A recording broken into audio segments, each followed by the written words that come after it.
हार्दिक स्वागत है। आज कुछ महत्वपूर्ण विषय के ऊपर हमारे मेंबर पार्लियामेंट श्री जुगल किशोर शर्मा जी आपसे बात करेंगे।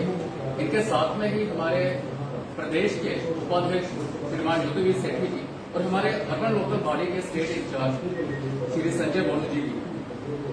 श्री जुगल किशोर शर्मा मित्रों, आज आप सबका इस प्रेस वार्ता में स्वागत है। आज हम आपके सामने इसलिए आए हैं कि भारत वर्ष में भारतीय जनता पार्टी के नेतृत्व में नरेंद्र भाई मोदी देश के प्रधानमंत्री जी ने प्रधानमंत्री रहते इस सरकार के 8 साल जो है वो पूरे हुए और 8 साल पूरे होने पर भारतीय जनता पार्टी ने पूरे देश भर में एक अभियान चलाया है। 8 साल सेवा, सुशासन और गरीब कल्याण अभियान के नाते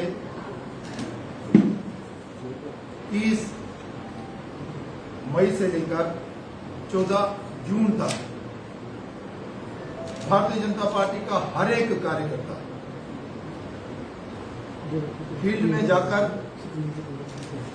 रोजाना 8 से लेकर 10 घंटे जो है वो घर घर जनसंपर्क अभियान चलाएगा।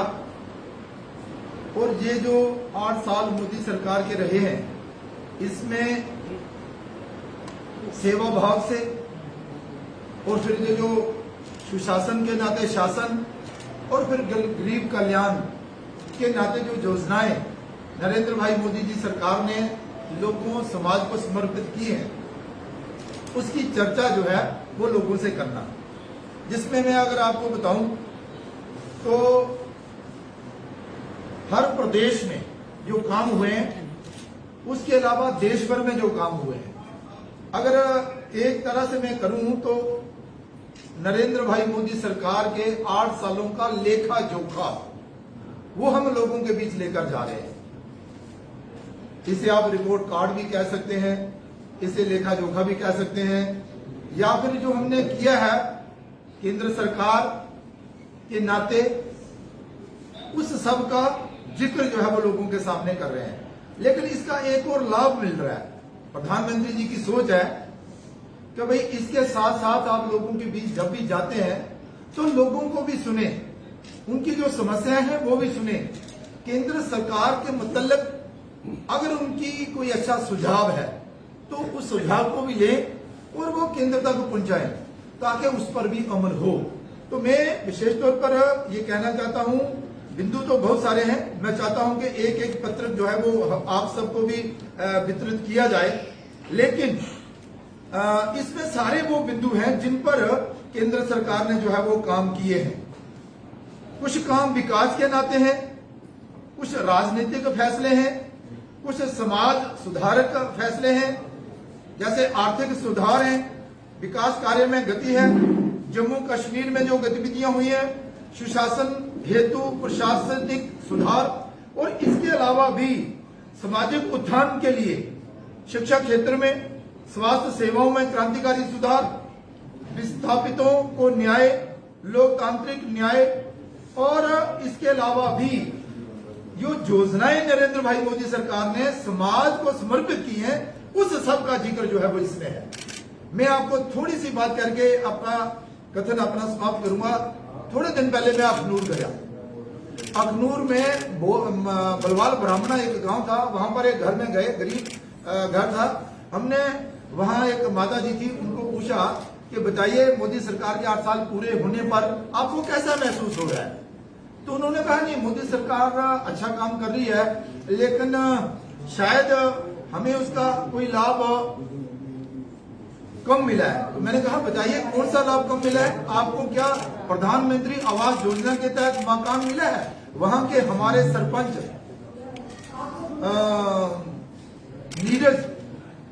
नीरज जी, उन्होंने बताया कि इनको मकान भी दिया गया है। फिर उनको बताया कि आपकी माता जी की पेंशन भी लगी है। फिर उनको बताया गया कि इनका ई श्रम कार्ड, जो लेबर कार्ड रहता है, वो भी बनाया गया है।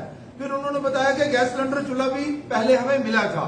उसके बाद जब उनके पतिदेव घर आए, शादी आए, जब हम बात कर रहे थे, तो उन्होंने बताया कि किसान निधि के नाते अभी 2 दिन पहले उन्होंने बताया कि हमें 2000 रुपए की किस्त भी आई है। तो भारतीय जनता पार्टी की सोच है कि भाई पंक्ति के अंतिम छोर पर खड़ा व्यक्ति उस तक पहुंचा जाए, और जो नरेंद्र भाई मोदी जी ने देश और समाज के लिए योजनाएं बनाई है उसका लाभ उसको मिले, और विकास की गति तेज हो। और अगर कहीं लोगों के जो सुझाव है कि भाई इन 8 सालों में तो अच्छा हुआ लेकिन इस और कुछ होना चाहिए, उस पर भी ध्यान हम देंगे। तो इसको लेकर हम आपके साथ आपके सामने आए थे। वैसे अगर जम्मू के विकास की बात करूं, जम्मू कश्मीर के विकास की बात करूं, तो हमने जहां कुछ बिंदु जहां पर लिखे थे, जैसे कि धारा 370 निष्प्रभावी, धारा 35A निरस्त, और इसके अलावा 890 ऐसे केंद्रीय कानून जो हैं वो जम्मू कश्मीर में लागू हुए धारा 317 हटने के बाद। 205 ऐसे कानून थे जो राज्य के थे, उन्हें निरस्त कर दिया गया है। और इसके अलावा 130 ऐसे राज्य कानून थे जिन्हें संशोधित किया गया है। और इसके अलावा भी, और 26 अक्टूबर को जैसे हम जानते हैं कि भाई एसेशन डे पर छुट्टी घोषित करना, जमीनी स्तर पर मजबूत लोकतंत्र की बात हमने की है। और इसके साथ ही त्रिस्तरीय, जिसे हम 3 टायर सिस्टम कहते हैं, पंचायती राज व्यवस्था जो है वो जम्मू कश्मीर में जो है वो अभी इन 8 सालों में जो है वो लागू हुई है। और इसके बाद शांतिपूर्ण चुनाव करवाना, चाहे वो डीडीसी के हों, बीडीसी के हों या पंचायत के हों, वो चुनाव भी शांतिपूर्ण ढंग से करवाना। और इसके अलावा इसके पहले विधानसभा के भी चुनाव हुए, 73वें संशोधन के अंतर्गत 27 कार्यों को ये जो अपने 3 टायर सिस्टम है इनको सौंपना। इसके अलावा भी कई सारे कार्य जो हैं वो भारतीय जनता पार्टी की देखरेख में सरकार ने जम्मू कश्मीर की बेहतरी के लिए किए हैं। अगर मैं विकास की बात करूं तो बहुत सारे कार्य में कुछ बिंदु मैं आपके सामने रखने जा रहा हूं। जैसे कि सड़क निर्माण में अगर आप कहें तो कई कार्य जो है वो किए गए हैं। 125 पुलों का निर्माण कार्य जिसमें बड़े और छोटे, 129 कार्य ऐसे जो रोड जो है बनाए गए हैं, 14,053 किलोमीटर सड़क बनाकर तैयार हो गई है, 1957 गांवों से संपर्क जुड़ा है। इसके अलावा भी 3127 करोड़ रुपए की लागत से 8.45 किलोमीटर काजीकुंड और बनिहाल टनल तैयार करना। जम्मू अखनूर 4 लेन लगभग तैयार हो चुकी है। अखनूर से पुंछ ये जो 4 लेन का कार्य प्रारंभ हुआ है बड़ी तेजी के साथ आगे बढ़ रहा है, आप देख रहे हैं। और जो जिला टनल की बात करूं, जम्मू रिंग रोड जो है बनकर तैयार हो गया, अभी उसका इनॉग्रेशन होगा। रेल, सड़क, हवाई यातायात, और ये जो हमारा हवाई अड्डा है, आपने देखा होगा कि बहुत कमियां इसमें थी लेकिन अच्छे सुधार किए गए। लेकिन अभी नया टर्मिनल, नया एयरपोर्ट जो है वो बनने जा रहा है। और आप देखेंगे थोड़ी देर के बाद एक बहुत बड़ा फ्लाईओवर जो है वो बीजेपुर की तरफ से आएगा, कांजी अपना खुशवानी चौक से होकर सतवारी तक आएगा, सतवारी से सीधा जाएगा। अभी आपको एयरपोर्ट जाने के लिए सतवारी और गाड़ीगढ़ नहीं जाना पड़ेगा। थोड़े दिनों के बाद आप देखेंगे टेंडर हो चुका है, अभी हम सीधा ये जो नया एयरपोर्ट बनने जा रहा है सतवारी से सीधा इस ओर जाएंगे। और भी बहुत सारे हैं। अगर मैं उधमपुर की बात करूं तो यहाँ पर एयरपोर्ट जो हमारा, एयरपोर्ट के बाद रेलवे स्टेशन की अगर बात करूं उसका भी तैयार हो रहा है। चनैनी सुध महादेव, डोडा अनंतनाग 4 लेन 2014 से पहले मात्र 6 राष्ट्रीय राजमार्ग थे और 22 में बढ़कर 11 हुए हैं। इसके अलावा रेल, कश्मीर घाटी में भी रेल मार्ग वगैरह वगैरह। और इसके अलावा उत्थान के लिए कई कार्यक्रम जो है वो चलाए गए हैं। जैसे कि मिशन जूथ के अंतर्गत जम्मू कश्मीर में 4500 जूथ क्लब बनाए गए हैं। और बहुत सारा, मैं एक पत्र जो है वो आपको दे देता हूं आपका समय ना ज्यादा लेते हुए। बहुत सारी योजनाएं जो जम्मू कश्मीर में लागू की है, जम्मू कश्मीर के नौजवानों के उत्थान के लिए की है और आर्थिक सुधार किए गए हैं। इस विषय को लेकर मैं आपके सामने आया था। और मेरे साथ आप देख रहे हैं कि हमारे वाइस प्रेसिडेंट जुगवीर सेठी जी और हमारे कारपोरेटर और बहुत सीनियर लीडर हमारे संजय बड़ू जी और हमारे प्रदीप जी जो हैं हमारे साथ जहां पर बैठे हैं। अगर आपका कोई प्रश्न हो तो जरूर आप कर सकते हैं। मैं आपके प्रश्नों को उत्तर देने के लिए जहां पर बैठा हूं। प्रोजेक्ट स्टार्ट हो गया, क्या-क्या स्टेशन रेटिफाई किए? नहीं, ऐसा है कि भाई मेट्रो का जो सर्वे है अभी वो कंप्लीट तो हो चुका था, लेकिन उसमें कुछ क्वारीज आई हैं, वो अभी सर्वे चल रहा है। जैसे ही कंप्लीट होगा हम बताएंगे। और पिछले दिनों की बात अभी नहीं करता। चलिए आगे बढ़े। सर, जम्मू से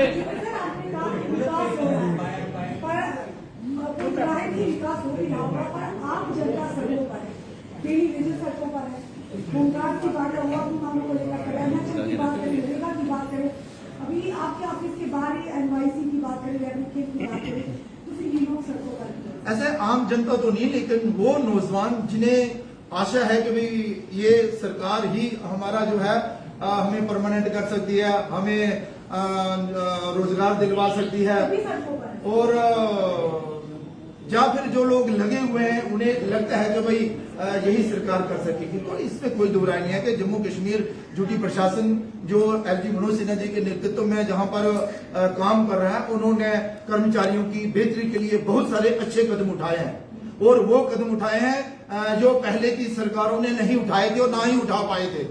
उन्होंने तो सिर्फ 200 और 500 और 1000 रुपए तक उनका वेतन फिक्स करके लोगों को छोड़ दिया था काम करने के लिए, लेकिन आपने देखा होगा कि पिछले दिनों ही जो डिसीजन हुआ है, अब वो नीड बेसिस हो या डेली बेसिस उनको एक 9000 रुपए तक को लाया है, लेकिन अभी 9000 ही अंतिम पड़ाव नहीं है, उसमें भी एक कमेटी बिठाई गई है, वो कमेटी तय करेगी कि भाई इनका और वेतन कितना हम बढ़ा सकते हैं। जी सर, वॉइस ऑफ भारत की जनता जानना चाहती है आपसे कि प्रधानमंत्री नरेंद्र मोदी जो कि देश के प्रधानमंत्री हैं, उन्होंने युवाओं की बात की थी, युवाओं को आगे बढ़ाने की बात की थी, युवाओं की बात की थी, मगर आपकी डेवलपमेंट हो गई, जम्मू कश्मीर डेवलप हो रहा है, भारत डेवलप हो रहा है, मगर युवा, जैसे कि मेरी पत्रकार बहन ने कहा कि युवा सड़कों पर है, चाहे वो किसी भी डिपार्टमेंट से हो, किसी भी हेल्थ एम्प्लॉइज हो, कोई भी हो, मगर युवाओं के लिए भाजपा केंद्र सरकार क्या सोचेगी? देखिए, केंद्र सरकार जम्मू कश्मीर ड्यूटी प्रशासन को पूरा सहयोग दे रही है। जैसे जैसे प्रोजेक्ट बन के दिल्ली जाते हैं, वहां से उनको सैंक्शन किया जाता है, और हमारी जम्मू कश्मीर की सरकार का जो है वो सहयोग किया जाता है। लेकिन आप भी समझते हैं, आप भी जानते हैं कि पिछली सरकारों के दौरान कितने मामले, कितनी समस्याएं, कितना बेरोजगारी, उस सब को थोड़े समय में ही निपटा लेंगे ऐसा संभव नहीं है, लेकिन आहिस्ता आहिस्ता गाड़ी पटरी पर आ रही है, और मुझे पूरी उम्मीद है कि नौजवानों की आशाओं पर ड्यूटी प्रशासन जो है वो खड़ा उतरेगा। सर, यात्रा आने वाली है, महायात्रा शिनाली कश्मीर के मौजूदा हालात से वाकिफ, जम्मू में किस प्रकार की जो सुरक्षा की दृष्टि से आपने देखा होगा कि भाई हमारे गृह मंत्री अमित शाह जी ने पिछले दिनों एक के बाद एक मीटिंग जो है वो की है। अमरनाथ यात्रा सुरक्षित कंप्लीट हो जाए, किसी को कोई परेशानी ना आए, सुविधाओं की कोई कमी ना रहे, इस पर पूरा जोर दिया जा रहा है। और आपने देखा होगा कि हमारे मनोज सिन्हा जो हमारे यहाँ के उपराज्यपाल महोदय हैं, वो भी अमरनाथ यात्रा को लेकर बड़े गंभीर रहते हैं, और सारा ही प्रशासन जो है वो अमरनाथ की यात्रा सही सलामत कंप्लीट हो, देश भर से लोग आए, अमरनाथ जी की यात्रा करें, उसके लिए वो प्रयासरत हैं, और अमरनाथ यात्रा सुरक्षित यात्रा होगी, अमरनाथ यात्रा को कोई परेशानी आने वाली सर, नहीं। जिस तरह से लगातार कश्मीर घाटी से टारगेट किलिंग का सिलसिला जारी है, मासूमों की जाने जा रही है, तो क्या लगता है अमरनाथ यात्री जो देश दूर दराज से आते हैं यहाँ पर श्रद्धालु, कितना प्रभाव उन पर पड़ सकता है इन सब चीजों पर? देखिए, जो टारगेट किलिंग हो रही है, आप भी जानते हैं कि भाई चुपके से, शुपके से, चोरी से आकर कुछ जिले का वो काम करते हैं, निहत्थे लोगों पर गोली चलाते हैं, और किसी टीचर को या किसी बैंक मैनेजर को और फिर महिला को भी वो गोली का शिकार बनाते हैं। ये क्या दर्शाता है? ये यही दर्शाता है कि वो बखलाए हुए हैं, अब उनकी कोई पेश नहीं चल रही है। ड्यूटी प्रशासन में जम्मू कश्मीर पुलिस, आर्मी और पैरामिलिट्री फोर्सेस तालमेल बनाकर अपना काम कर रहे हैं, और उसमें वो कामयाबी भी प्राप्त कर रहे हैं। बहुत जल्द ये जो इन्होंने टारगेट किलिंग शुरू की है, ये भी समाप्त हो। सर, जिस तरह आपके भाजपा के नेता फॉर्मर एमएलए बलदेव शर्मा जी की बात करें, तो उन्होंने टारगेट किलिंग को एक छुटपुट घटना जो है वो बताई गई है। क्या लगता है कि इस तरह का बयानबाजी करना कि इतने बड़े, जहां पर मोदी सरकार और यूपी सरकार कोशिश कर रही है कि आतंकवाद को खत्म किया जाए, उस तरह से भाजपा के नेता ये बयान देंगे कि एक टारगेट के लिए छुटपुट घटना है? नहीं, देखिए, छुटपुट घटना तो कोई भी घटना नहीं होती है, बड़ी भयानक घटनाएं हैं, और आपने देखा होगा कि भाई सरकारें भी इसके लेकर बड़ी गंभीर हैं और गंभीरता से कार्य भी कर रही हैं। हो सकता है किसी के मुंह से कभी कुछ शब्द निकल गया हो और उसी को किसी ने पकड़ लिया हो, लेकिन अगर किसी ने ये कहा है तो ये सही नहीं। धन्यवाद।